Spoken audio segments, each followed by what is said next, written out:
All right, let's get started. Welcome to our webinar on getting people pumped about heat pumps. That was a fun title to work on.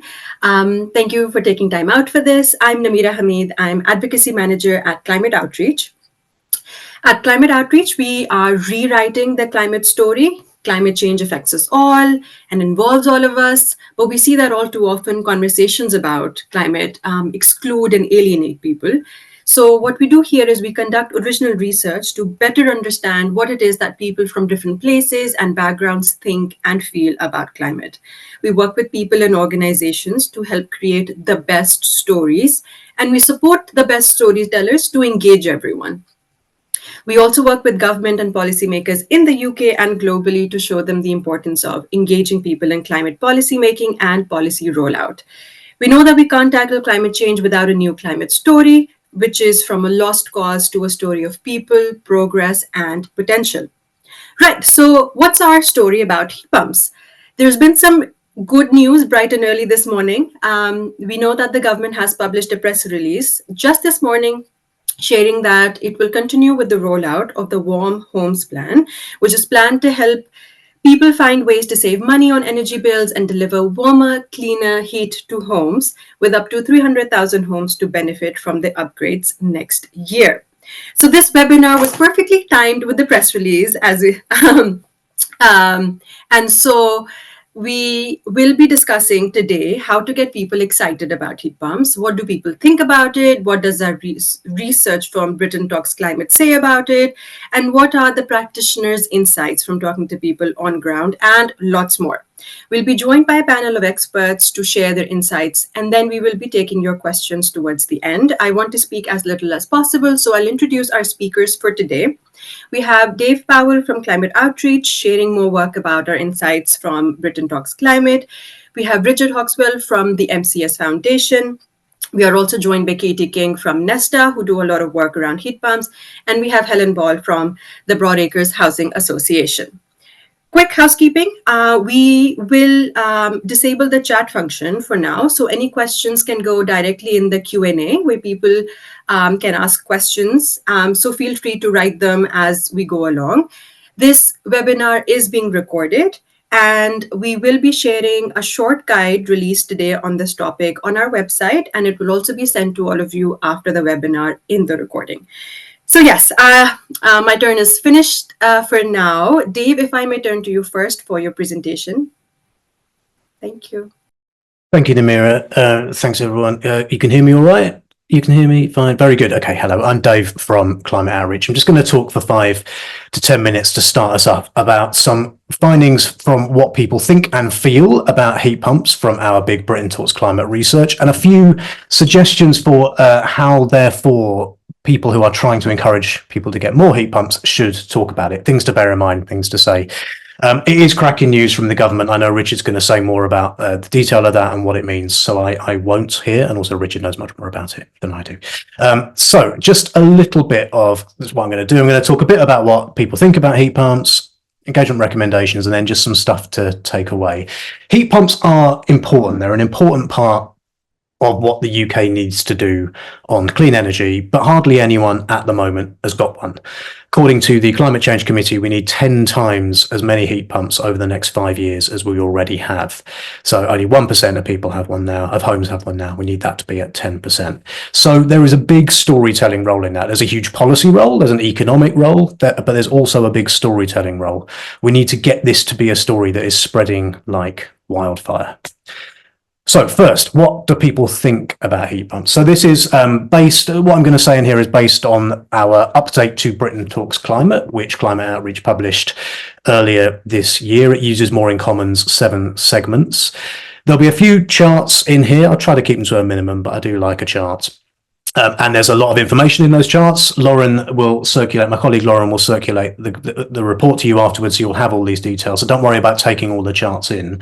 But you might want to just bear in mind the difference between 3 of these segments, because I think they're quite illustrative for different types of heat pump perception and therefore what different types of heat pump engagement might look like. I've picked out here the established liberals segment, that's 14%. They're broadly the richest, the most sort of techno-optimist, really ideally the sort of people who might get a heat pump before anyone else, an early adopter.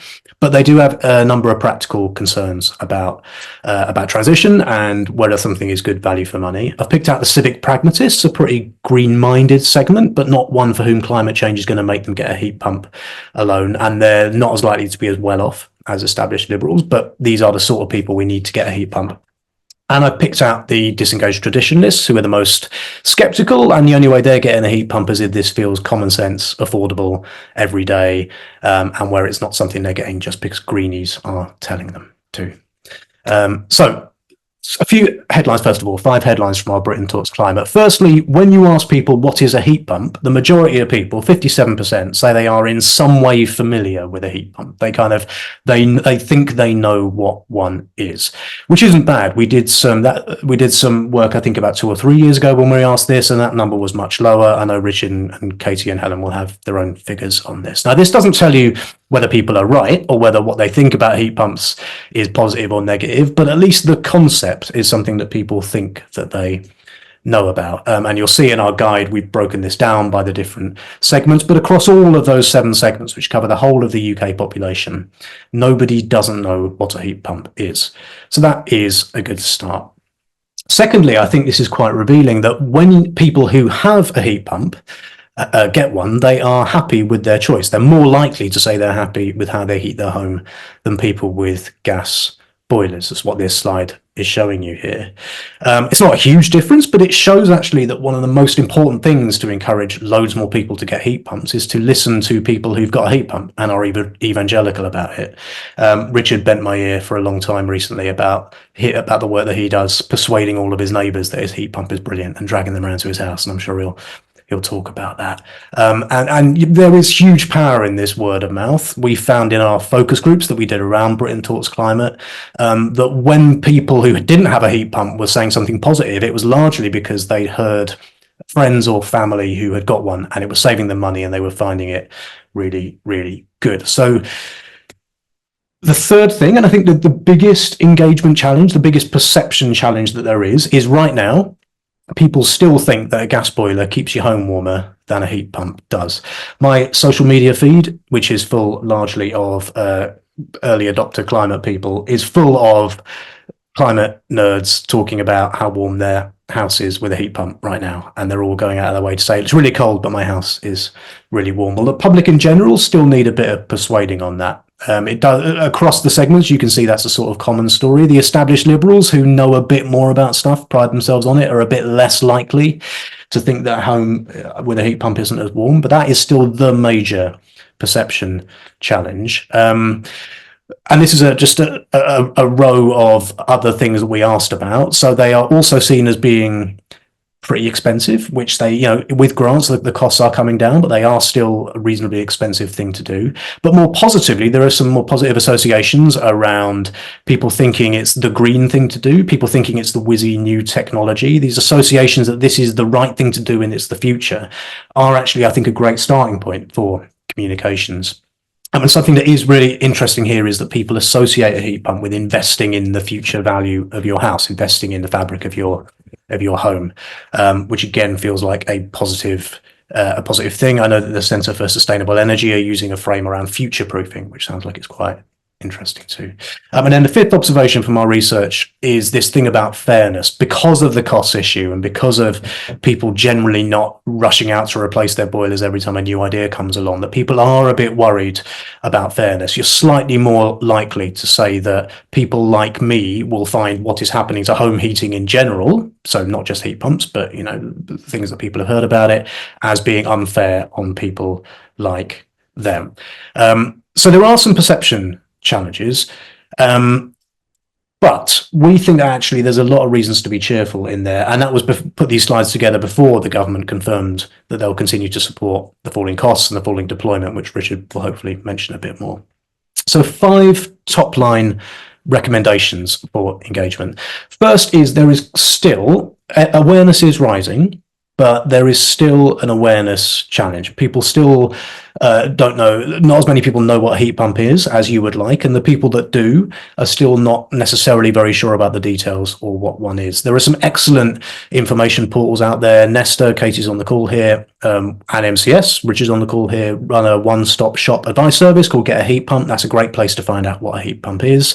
We need better marketing campaigns. We need these things to be much more in the consciousness and something that people see all around them. But again, that idea that there's this, that there are positive frames to start with, and the costs are hopefully going to continue to fall. So that's the first job. There's no substitute for doing those basics. And you can find out more about this in our report, but the observation that people will come to, that people think, oh, this is sort of a good idea, but they feel expensive and actually it won't work in my house. These are things that aren't necessarily true, but there's a perception out there that needs to be changed with awareness. Secondly, the cost issue. They've got to feel cheaper and easier to do, and they've got to actually be cheaper and easier to do as well. Remember that for home heating stuff, like, very few people will go out and tear their boiler out until it breaks. It's not the thing most people want to do. It's not something I particularly want to do. Our boiler is a box on the wall that keeps us warm. We need that extra kind of shove, and that's something to sound like a really good idea for most people to do it. So we do need this sense of it becoming cheaper quickly. We talk in Climate Outreach about the importance of this in what we call the enabling environment. So the stuff that makes it easier for people to go, that's a great idea. And there is no substitute for making the costs fall. And again, this thing about costs, particularly amongst people who might be a little more critical of whether something is a good economic idea to do. These perceptions are out there, and they do need to be challenged. And the more the costs fall, but we also need to tell a story that those costs are falling, and to hear that. And these are things we can't really get around. You can't PR your way out of people's worries about cost. But perhaps some of the more exciting communications things, we need heat pumps. Heat pumps are probably never going to be super, super sexy and super, super exciting. I'm sure Katie will tell me otherwise. But they can be trendy. They can be something that not only is good for the future value of your home, but more and more people are doing it. Finding great people who can be those messengers for talking about heat pumps in the sort of places you would find advice about what a cool home looks like. There's this brilliant piece in Grand Designs magazine. When you get the report, you can click through and see it, which is all sorts of houses that can be heated by a heat pump. And then there's some interesting ideas that we've had, and I think is in the research. And again, I'd love to hear more from other panelists about things like British gas engineers and social housing landlords and people who just talk to you about your house and what to do with it. And the more they are saying and are hearing and saying that investing in a heat pump is a great thing to do, the more that kind of message will make people go, maybe this sort of thing is for me. So the messenger really does matter, as does the story about who these are for. I'm so pleased that Helen is here to talk about the great work that Broadacres have been doing, getting heat pumps into housing association homes, and they do work for people on low incomes, and they do work for people in flats. There was a great story in The Guardian just the other day about a big heat pump scheme in a big social housing estate in London. There's some example there from what Helen's been doing with Broadacres. There are loads and loads of housing associations and people using heat pumps as part of a package of improving the infrastructure and the warmth and the comfort of people's homes. And the more people hear that, not only is it good because it's good, but the more it reduces that idea that heat pumps is a thing you can only do if you have loads of money.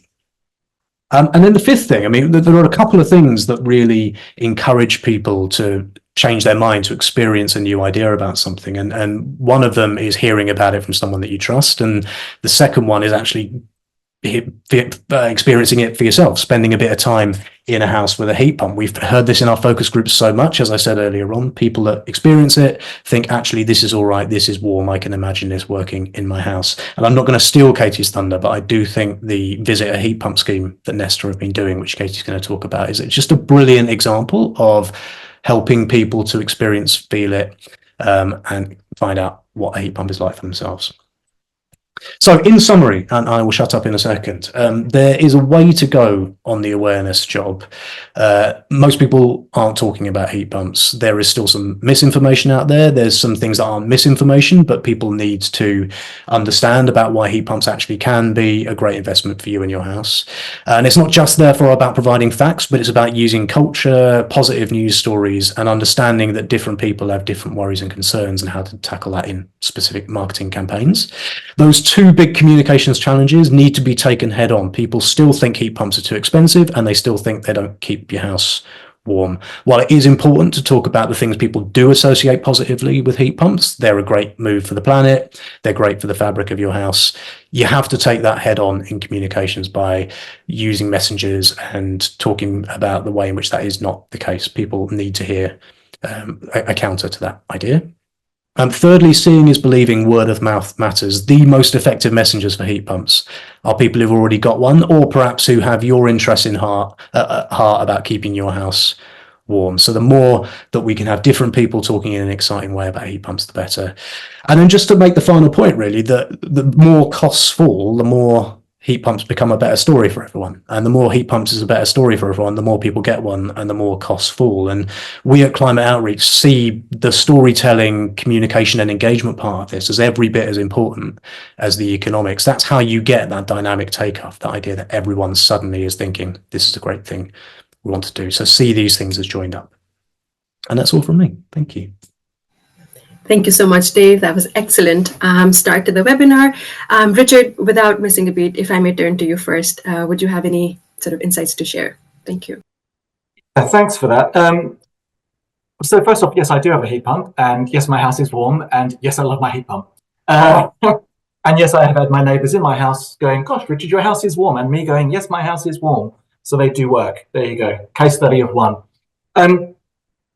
So I'm Richard Hauxwell-Baldwin. I am the head of research and policy at the MCS Foundation. Our broad remit is decarbonising homes, heat and energy. So a fairly major task. But within that, we take a very holistic approach to looking at this issue. So we don't look at one specific policy or regulatory lever in isolation, but our work spans across heat policy, green finance, green skills, and particularly in this context around public engagement. So a few comments on today's announcements that Dave alluded to, without getting into too much policy detail. But today's announcements, from our general perspective, and I think broadly across the sector, from the furious social media and emailing this morning, it's broadly positive. And to summarise the key announcements, excuse me. The government has committed to what's called the Clean Heat Market Mechanism. Now, the Clean Heat Market Mechanism is a key regulatory driver to drive up heat pump sales. It places an obligation on boiler manufacturers to sell a proportionate amount of heat pumps relative to their boiler sales, which for the year it's going to be introduced, which is from the 1st of April next year, is set at 6% of relevant boiler sales. Now, this is coming in a year later than planned. It was meant to be introduced under the previous government. But some of you may well remember the rhetoric around the boiler tax. There was an incredible amount of pushback from a very well-organised fossil fuel lobby that created a false narrative around it being a boiler tax. What was really interesting around that is that Claire Coutinho, who was the Secretary of State at the time, actually accused the boiler manufacturing industry and others of price gouging. Now, for a Secretary of State to say that in public is really a significant choice of phrase. So it was huge pushback. The Tories essentially kicked the can down the road, and Labour have committed to introducing it next year. So we're quite happy about that, with some caveats, but we don't have time to get into that now. They've also committed extra funding to the boiler upgrade scheme. Now, the boiler upgrade scheme is the main consumer incentive around trying to increase the uptake of heat pumps, offers a flat fee of £7,500 as a grant against the cost of installations. The government's recommitted some extra funding to that, so again, we're quite happy. One of the key things they've done today, excuse me, is relaxing permitted development rights. Now, that might sound a bit niche and a bit like, well, what's that got to do with heat pumps? Well, there was a rule that you could not position a heat pump within 1 metre of your boundary. Now, if you live in a 2-up, 2-down, I live in Norwich, there's tens of thousands of 2-up, 2-down houses. There's basically nowhere that's not within a metre of your neighbour's boundary that you could put a heat pump. So relaxing that should make a significant difference because you've got a lot more options on where you can stick your heat pump. So that's all good. And so we are broadly positive. However, so we've been asking for these things for months, but there's a couple of key pieces that are missing, one of which is electricity pricing reform. Electricity bills have around 17% of environmental and social levies on them. We and others have been campaigning for some considerable time now for those to be moved. Now, people disagree on where they should be moved to, but pretty much everyone agrees they should be moved off bills because you reduce the running cost of a heat pump quite significantly if you reduce the cost of electricity. And then the other one, which from our point of view is absolutely crucial, is for the government to make a firm decision on the role of hydrogen for home heating. And what we want them to say is a very firm no, because as I'll speak to in a minute, that will completely change some of the narratives around how these things are spoken about. But one of the other problems that we have with all of today's announcements is that it's largely speaking to an echo chamber. They've all been announced in our world, and we're here talking about it. It's a fortuitous piece of timing that this session is today, but it's very much an echo chamber. We all know about this, but does the public? So what we keep calling for is for some consistency, clarity, and certainty around this messaging, because without that, people beyond the usual suspects are going to lack the confidence to make the change to low carbon heating. And while today's announcements provide some of that, particularly the introduction of the clean heat market mechanism, it may still not be enough. Now, as an example of that, I checked at about 10:30 this morning, and none of today's announcements, which we're going, aren't they great?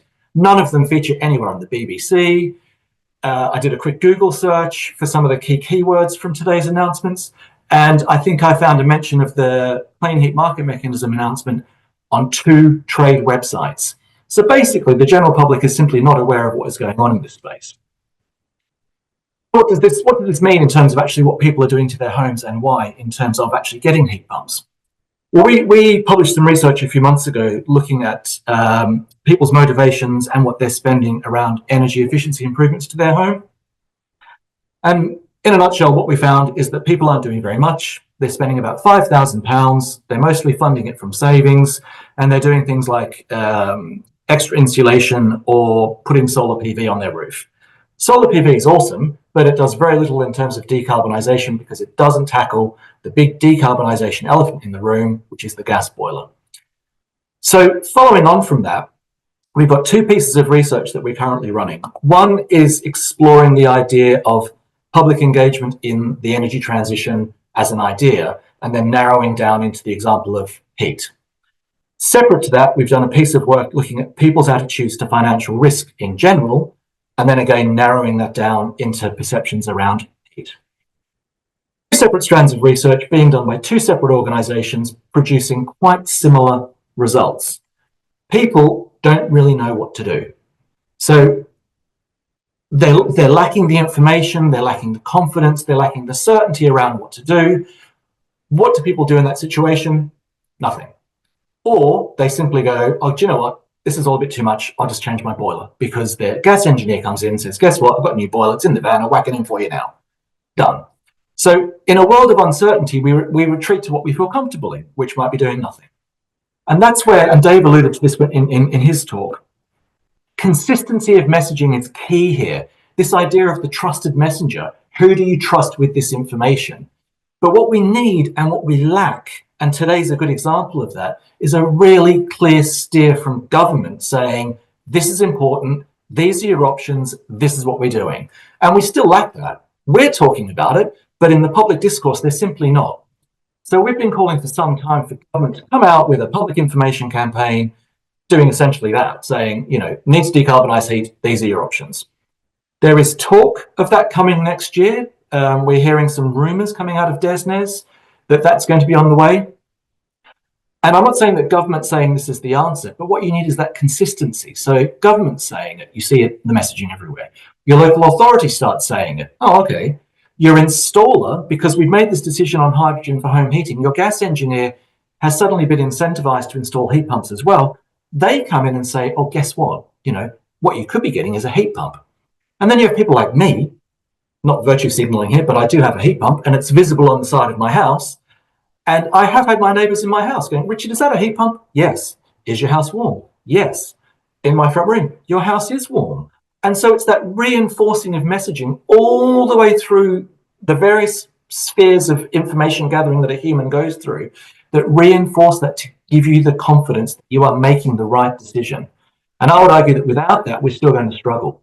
So what we need here then is a mix of carrots and sticks, industry sticks to get them to get some more boilers out, some more carrots around incentives and some higher levels of public awareness. Because what we need to do here is get the next wave of people, not the usual suspects, the next wave pumped about heat pumps. But our ultimate goal here is a longer term transition where we start to normalize heat pumps as something that when your boiler's on the way out, you quite simply and quite straightforwardly get a heat pump. And that's me done. Thank you, Richard. Katie, if I turn to you next, would you please share more of your insights from Nesta? Thank you. Yes, hi, I'm Katie. I'm Deputy Director for the Sustainable Future Mission at Nesta. Nesta is the UK's innovation agency for social good. We design, test and scale new solutions to society's biggest problems. I'm going to talk you through a few of our solutions that we've designed and tested. Our focus is very much on home heating. And this has already been talked about quite a bit, but we've looked into the barriers, and this is a Which survey. For people who are interested in a heat pump, the perception is they're too expensive, and sometimes that is true, that they're not affordable. Often a key barrier is they're not convinced on the technology. They're not sure it's good enough to heat their home or it's appropriate for their home. And those are things we think we can overcome. Essentially, almost every property can be heated by a heat pump, and people are often quite surprised when they realise properties like theirs are heated by a heat pump. They worry the bills will be more, and that again is something that can be explained, and they can be helped to get on the right tariffs and things like that. And then finally, I often say they don't have enough information. So things that we've done, a while back now, but we surveyed heat pump users, and similar to what Dave was saying earlier, we found that they were really satisfied with their boilers. So compared to their previous heating system, 73% of heat pump owners were as or more satisfied with their heat pump. And they were even more satisfied if they had commissioned the system themselves and they'd been there when it was installed. One issue is people coming into a property with a heat pump and they haven't necessarily, they're not as aware or knowledgeable about them. But the reason I wanted to show you this was to show you that satisfaction doesn't change by how old the property is. So this perception that heat pumps only work in certain kinds of properties, maybe new builds, just isn't true. And people with all kinds of properties are as satisfied with their heat pump. So that led us onto this idea of, well, let's get more people who have heat pumps to talk about it. They're happy. Like Richard, they love to talk to their neighbours about heat pumps. And so we created Visit a Heat Pump, which is a website you can go to, put in your address, and you can find wonderful hosts who are willing to open up their homes and show you their heat pump. So we have over 400 hosts at the moment, and we've had over 700 visits since we started in March.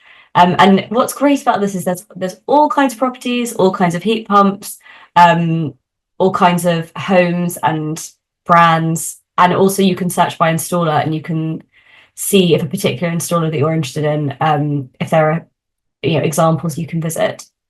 You can also send messages, and we find actually a lot of messages get sent. They're not necessarily people who want to go and visit. They just want to ask, how did you find that installer? Or you've got a property like mine, did you need to change your radiators? And so we're really helping a community of people to help each other, because it is, it can be a bit scary going to a new technology, not knowing if it's going to work out for you, and it's a big choice. So I very much recommend visiting a heat pump or sharing this with friends, family, or through your organizations. And also, if you have a heat pump, please do join as a host. I just want to share some stats. We did a report as of 6 months in, what did we find? And we found that visitors were asking things like, essentially, what's it like? Particularly noise. They want to hear the heat pump because they're concerned about that. They're interested in, did you need new radiators? Did you need to get a new hot water tank? How much space does it take? Some of these things are things that really you can only learn by going there and really hearing it or really seeing it.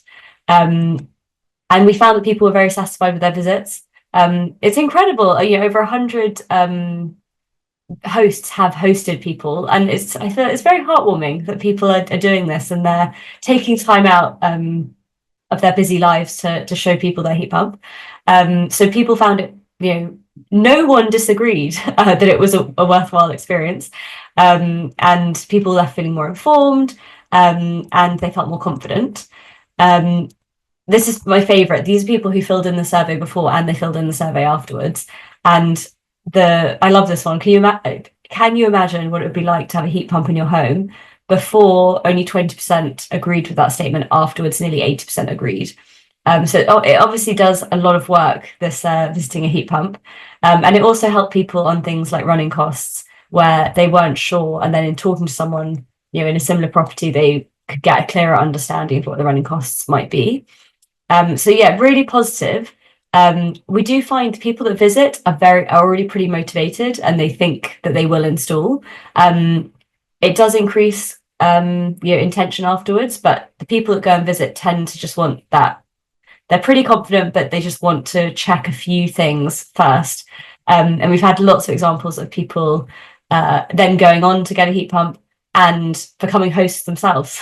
So that's Visit Heat Pump. Please do pass it and share it far and wide. The second service I'm going to talk about is our Get a Heat Pump website, which we developed with MCS Foundation. So this is a website that it's a one-stop shop of everything you need to know, and it's impartial, it's neutral, it's not by any particular supplier or installer, and it covers everything that you really need to know in one place. We're thrilled that we're supported by Which and Energy Saving Trust, two of the big guns in this space. So yeah, please do go and check it out. But yeah, some of the features are, there's a quiz where you can put in more about your home, and then it will tell you which kind of heat pump is right for you, which is something that people often aren't sure about. And then we've also got some great case studies as well, where you can read about people's experience, how they found the install, how they've been finding living with a heat pump. So that's all from me, but I am really happy to do link in with me or send me a message. I'm really happy to talk about these, and if there's any way that we can promote them more widely. Thank you so much, Katie. And there are loads of questions coming directly towards you, which we'll come to after we've done the first round of talk. So thank you. That was very, very engaging. Helen, if I can come to you now for you to share your insights. Absolutely. Thank you. And thanks for the invite to come today. So my name's Helen. I work as the Senior Sustainability Manager for a housing association called Broadacres, and we're based in North Yorkshire, which is quite chilly this morning. But I have a heat pump in my home and my home's nice and warm. It's like it's like a ritual we have to go through, isn't it? So yeah, let me tell you a little bit about Broadacres Housing Association. So as I say, we're based in North Yorkshire. We are a registered social landlord, and we have 6,500 homes. A lot of our homes are in rural areas. If you've ever been to North Yorkshire, it's quite rural. A lot of our homes don't have access to mains gas. And as a direct consequence of that, we have moved on installing heat pumps quite early. So we've got, I think we started installing heat pumps about 12 years ago. Slowly at first, but we've sort of sped up as the years have gone on, to the point where we've now got heat pumps in coming up to 900 homes. So quite a lot of our homes are heated by heat pumps. Not going to say it's been an easy journey, but we get some really, really good feedback from customers who have had heat pumps installed. So I'm going to tell you a little bit about the work that we've been doing. I guess probably useful just to point out initially that the homes that we manage, we own, so we can make decisions in terms of, you know, what we'd like to do in those homes, in terms of what heating systems we would like to install, but we don't force that on our customers. So we still have to do a big engagement piece in terms of engaging with our customers, and sometimes, you know, selling the solution to them, and persuading them that this is going to be, you know, a positive decision for them to make. At the end of the day, it is our customers' decision as to whether they will sort of permit us, if you like, to carry out improvement work on their home. So yeah, if you want to pop onto the next slide, please. I think probably to start off with, for most people, certainly for most of our customers, it's nearly all about the money. So when we are approaching our customers with this question, you know, would you like us to install a heat pump in your home? Most of the questions that we get are, what will that mean to my monthly or weekly energy bill? That is how we have tailored our response. So a lot of what we talk about when we're engaging with our customers is about, you know, the running costs of the systems. And these on the screen there, you can see some of the feedback that we've had from our customers recently, and yeah, you can see that it's all been moving in the right direction. We're very cautious in the messages that we give to our customers in terms of how much it will save them, because we know that every home is different, every household is different, every heating system is different. So we're very cautious in terms of, you know, making promises, but we do, you know, we do spend a lot of time speaking with our customers about what it's going to mean in terms of running cost. If you pop onto the next slide, please. But it's not all about the money. It's also about comfort and health. So we do get a lot of people, you know, with heating systems that they're currently dissatisfied with. So storage heaters, you know, they are generally cool in the day and then warm up at night when you're in bed. And a lot of people with storage heaters, a lot of our customers with storage heaters will say, you know, that their homes are just not warm enough in the day, but then they're too warm at night. But that heat doesn't last for long enough. So by the mid-afternoon into the evening, and their homes are really too cold and they're sitting with blankets and coats and hats on, which is obviously not how we want our customers to live. Yeah, so other heating systems that customers can be dissatisfied with would be oil. So often for customers in rented accommodation, it's very difficult for them to purchase oil, you know, in a direct debit kind of way. They're forced into having to have that full amount of money to pay to top up their oil tank all in one go, which for some of our customers, a lot of our customers, is very, very challenging. So we know that historically, when we've had a lot of customers with oil central heating, you know, those heating systems have not been used. So when we attend to carry out that annual service, we're not servicing, we're just capping it off because the customer's saying that they cannot afford to top that oil tank up. Yeah, so these are the stories that we were getting from customers. On the screen here is a story that a summary of a story from this chap on the slide here, Mr. Smith, who's had a heat pump installed in his home this last year. And he's a lovely chap, absolutely really, really lovely guy. Felix and I visited him. I think Felix is on the call today. He's our apprentice at Broadacres, our sustainability apprentice. So Felix and I popped out to visit Mr. Smith, and he was just absolutely over the moon. His wife has a long-term health condition. His daughter also has a long-term health condition. And what came across to me was how he felt kind of responsible historically, and he felt he was letting his family down because he could not afford to heat his whole home. He had storage heaters previously, and he was only able to put one of those storage heaters on. And he felt he was letting his wife and his daughter down. Because you know, he wasn't able to heat that home warm enough for the benefit of their health. Whereas now that he has a heat pump installed, those are his words. It's the first time in 11 years that we've had luxurious warmth throughout the home. So it's made you know, it's made a huge difference to him. how he's feeling now. It was very interesting going to visit him because he'd really read up on heat pumps. He'd been offered a heat pump previously by us and had said no. Because he'd heard bad things. But then interestingly, some of his neighbours had had heat pumps fitted and he'd spoken to them and they'd reassured him and he'd made that decision this time. So what we know operating in our communities is that those conversations over the garden fence you just can't beat it. Those are the really important conversations to be had, and that's what we need to be building up. And as we have delivered more and more heat pumps in our communities, it's kind of got easier because it's become more normal. And you know, in our rural areas, you know, everybody will know another Broadacres tenant or another family member or another neighbour who has a heat pump. So those conversations can be quite natural. We're now considering starting to install heat pumps in our on-gas areas, and we know it's almost like going to be starting from scratch again because people in those areas, it's less common and a lot of people won't have heard of them. But if you just pop onto the next slide.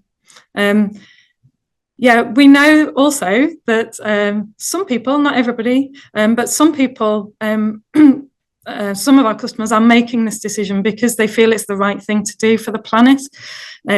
So I think we shouldn't shy away from having those conversations with people as well. And I think it's just being mindful that the running cost decision is probably the paramount decision, but that those conversations around comfort and health and, you know, doing the right thing for the planet are, you know, they're also important to people. So these are quotes from our customers. So, you know, you can see that both of those quotes kind of infer that the customers felt like they were doing the right thing and they were kind of, you know, making the right decision for the green agenda as well as for themselves. So if you just pop onto the next slide, please. What we've been able to do in the last 18 months, thanks to funding that we have obtained from the Social Housing Decarbonisation Fund, which is a government grant open to social landlords, is we've been able to start installing heat pumps alongside PV panels, solar PV panels. And we've found well, technologically, it's a great combination, but we found it's a great combination as well in terms of being able to persuade customers to have the work carried out. We can be, because we know that those two technologies work so well hand in hand, we can be much more confident when we're having conversations with customers about running costs, that having this heat pump installed alongside solar panels will save you money on your energy bills. Prior to that, we weren't able to be quite so kind of black and white about that conversation. We were kind of having to hedge our bets a little bit. Customers have told us time and time again that they love having solar panels. They understand that the two technologies work very well together. They feel that having solar panels installed on their home makes their home sort of stand out from the crowd, and makes them, you know, it's a very obvious sort of statement, if you like, to their friends and neighbours. Yeah,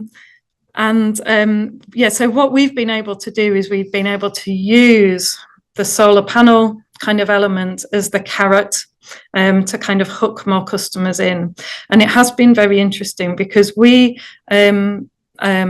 have a requirement under the Decent Homes standard to ensure that heating systems in our customers' homes are decent. When they go beyond a certain age, we are required to offer them an upgrade. So in our rural areas, we have a cohort of customers who decline every year. So we offer them every year a heating upgrade and they decline every year.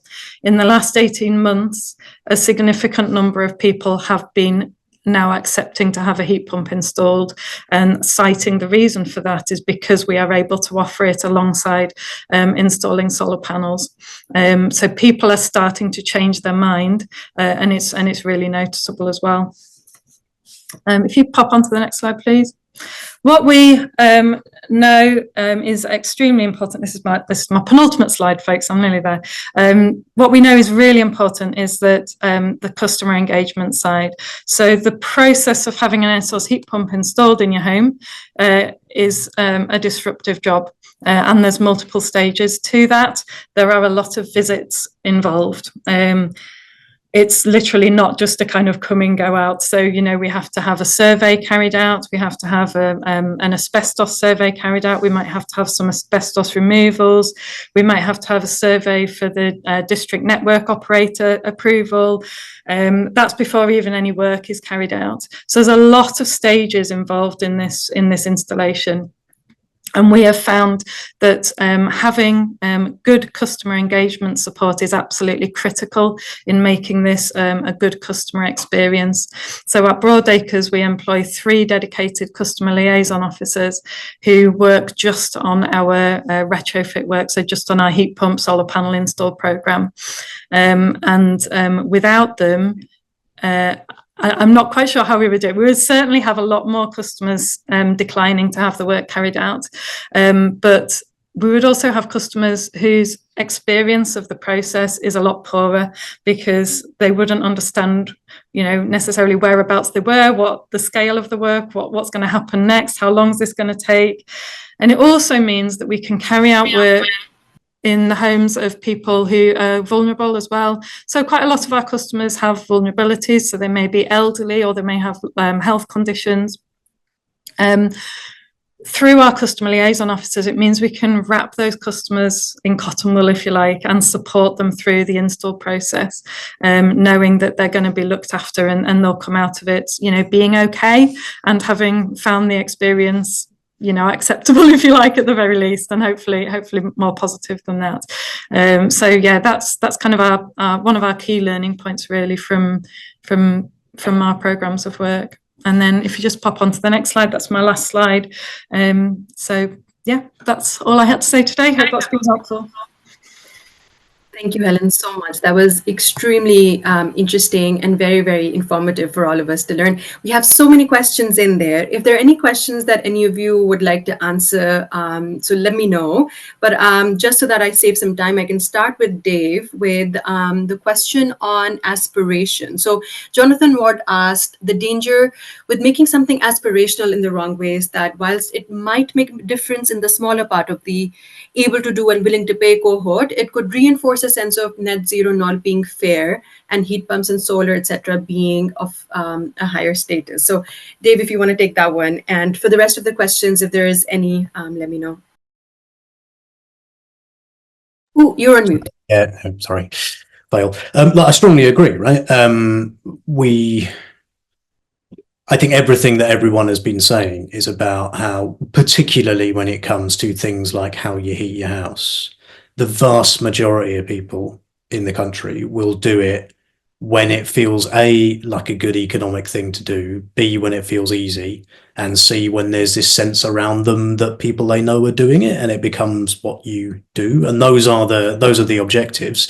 In the background of all of that is it's good for the value of your house, it's good for the planet, and those things are good. And you often find in, you know, when it comes to environmental things, that they're a kind of a second order thing. So my brother put solar panels all over the roof of his house, and he did it because it's a good economic thing to do. But he also it's doing my bit for the planet. It's kind of that way around. So all of the engagement has to focus on some of the brilliant stuff that Helen was talking about and that Katie was showing in her site as well. Like, in a normal, everyday kind of way, your neighbours are getting this done, and it's saving them money, and it's great, and it's easy. Along with, and this is why, you know, the changes that the government has been making sure that it is, the costs are continuing to fall. There's another question in there somewhere about the workforce, that people are available to do the work, that the work is being done well, that there's a reputation for good work happening. All these things really matter. I guess the overarching point I'd make about that is that it's really interesting what Helen was talking about, how quickly people are changing their minds about this as they are seeing it starting to happen, and how quickly that story that even 2 years ago, when we last asked people about heat pumps, there was a lot less certainty. More and more people are going, actually, maybe I'll look at that. Actually, maybe that'd be a good idea.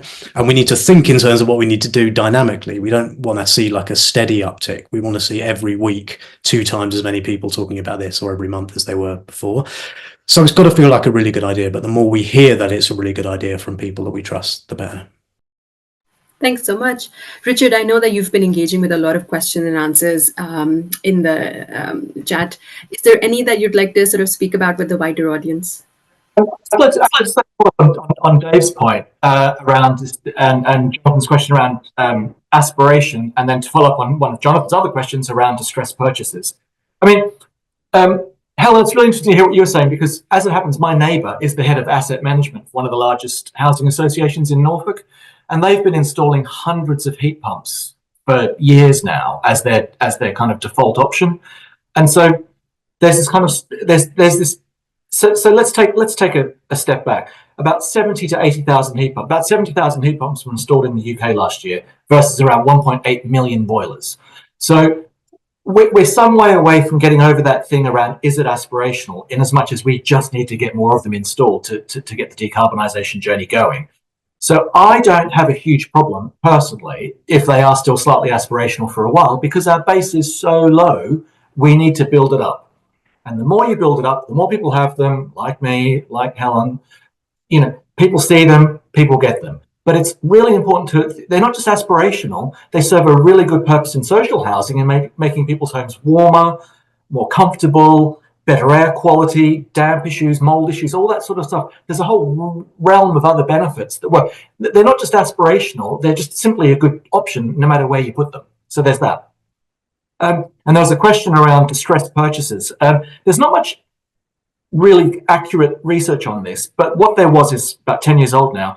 And it essentially leads to the fact that around 70% of boiler replacements are not distressed purchases. We've got time to build in this awareness raising, communication, normalizing process. So when it comes to that decision that you might think, oh, the boiler's on the way out, another year or two, okay, I'll look into getting a heat pump, and they can go to get a heat pump to get their information, they can visit a heat pump, they can see their neighbours. The 30% that are a distressed purchase, that's where some of these other things that we need to sort out.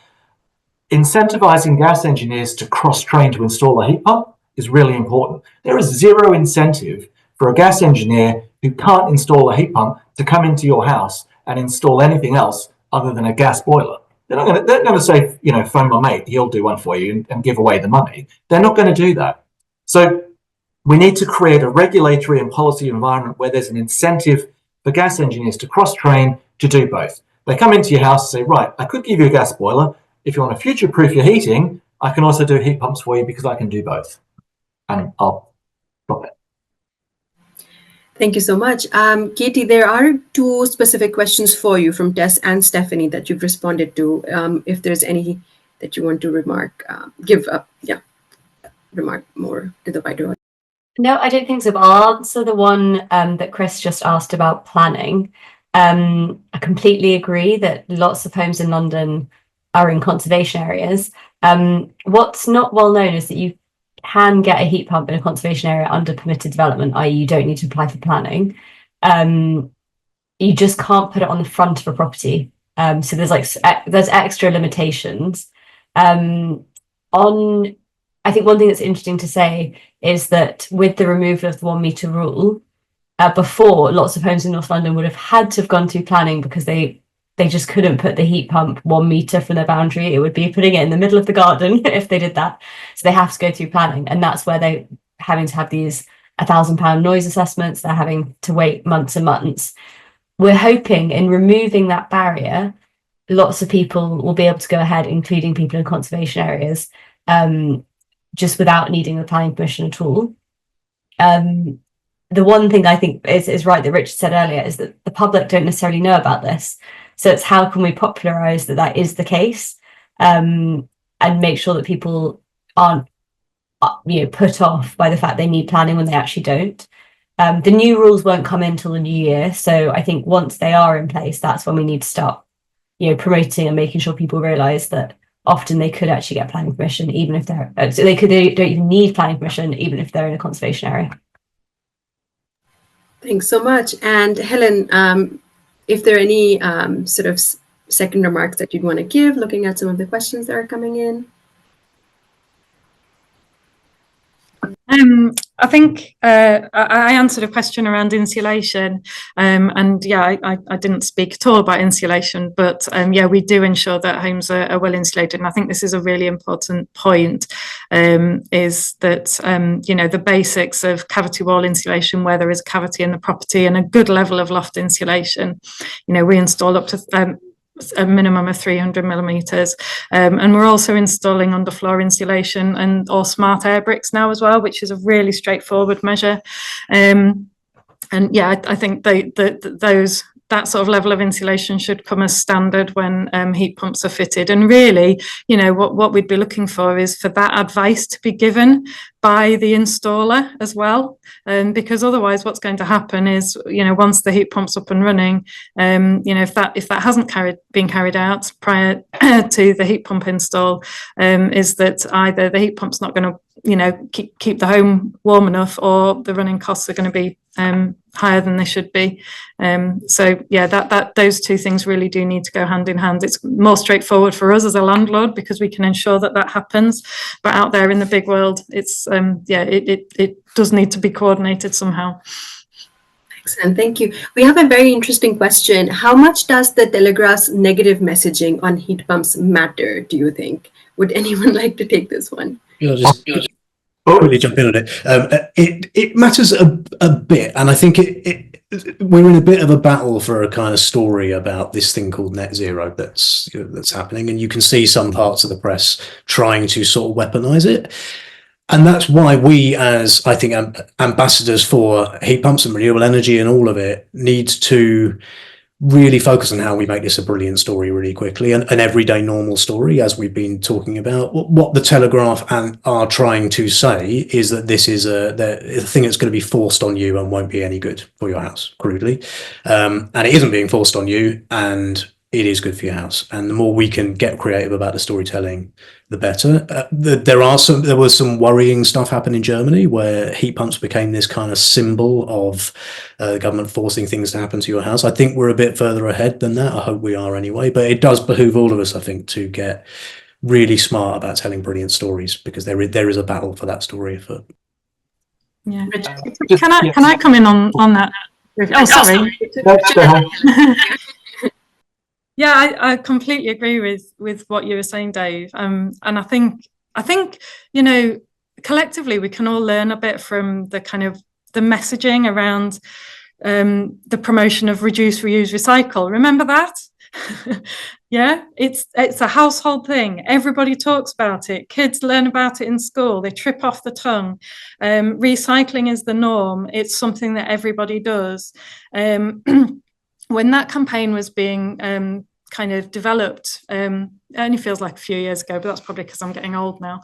But it was kind of woven in to everyday media and things such as, you know, like the soaps on telly, and you know that, and that's where we need to get to. We need to have low carbon messaging being put out through, you know, standard stuff, so that it's just every day. We don't need a special story on it. It just needs to be kind of like, you know, someone on the Archers with a heat pump talking about how great it is.